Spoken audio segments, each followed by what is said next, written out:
Yo mga idol, musta? Mantrek Sport Studio nga pala. Atang pag-usapan, Breaking PBA News, Kutsa Reyes, may binulgar tungkol sa SMB at Junmar Pardo, good news, MVP mode. So nakakatapos lamang po sa pamagitan ng SMB at TNT tropang 5G mga idol. Sa wakas ng SMB, back-to-back nakuha ang kampyonato sa ating liga. Pinatunayan pa rin ng SMB mga idol na malalakas pa rin ang kanilang lineup na may Abay Junmar Pardo at CJ Perez at Marcio Lasiter. Talagang hindi na rin nakapaniwala ang TNT tropang 5G mga idol sa finals.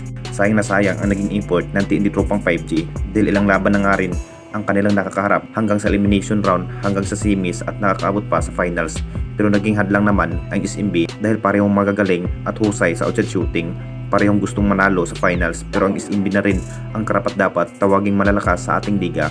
Hindi pa rin biro ang naging intense na laban sa finals mga idol. Pinataob nga ang malalakas ng TNT tropang 5G. Matapos ang bakbakan sa SMB at TNT tropang 5G mga idol, talagang binulgar na nga rin ni Kutsa Reyes ang lahat tungkol nga sa SMB na malalakas pa rin ang SMB kahit anong mangyari, kahit anong gameplay pa rin ang kanyang pinaplano mga idol, pero makakalamang pa rin ang SMB. Mas lamang pa rin ang SMB sa bidid area mga idol. Ito na nga raw ang dahilan kung bakit natalo nga ang TNT dahil sa depensa itong si Abay Junmar Pardo. Naging big factor pa rin itong si Abay Junmar Pardo mga idol pagdating sa defense, kung saan nahihirapan pa rin ang TNT. Pero sa susunod na next season mga idol, babawi pa rin itong si Kutsa Reyes. Posibleng magagalaw na rin ang TNT sa pag-trade mga idol dahil sa pagkatalo nga sa kamay ng SMB. Pero nanghihinayang pa rin itong si Kutsa Reyes mga idol kung bakit natalo raw ang TNT tropang 5G. Halos maiyak na lang itong si Calvin Octana sa dulo mga idol dahil dinurog lang ng SMB ang kanilang naging pwersa at magandang gameplay pa rin ang ginawa ni Coach Leo Astria mga idol sa kanyang kupunan ng SMB.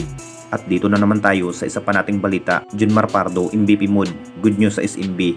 Alam na nating lahat mga idol, talagang grabing sacrifice ni Abay Junmar Pardo sa upunan ng SMB. Grabing tagumpay nga ang panalunan ng SMB. Masasabing hindi pa rin binigo itong si Abay Junmar Pardo ang SMB dahil malalakas pa rin at magagaling sa bindid area ang nasabing big man.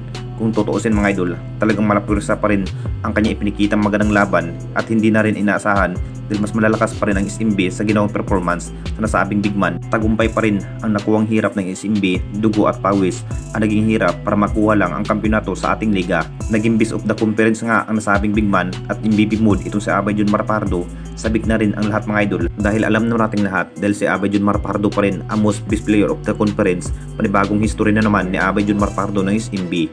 Talagang good news pa rin ang solidong hirap ng SMB mga idol sa Game 6 at hindi na rin nakakaabot pa sa Game 7 ang TNT tropang 5G.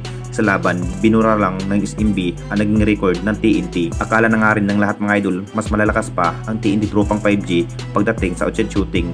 Pero iyak sa dulo at binura ng SMB ang naging magandang record ng TNT sa finals.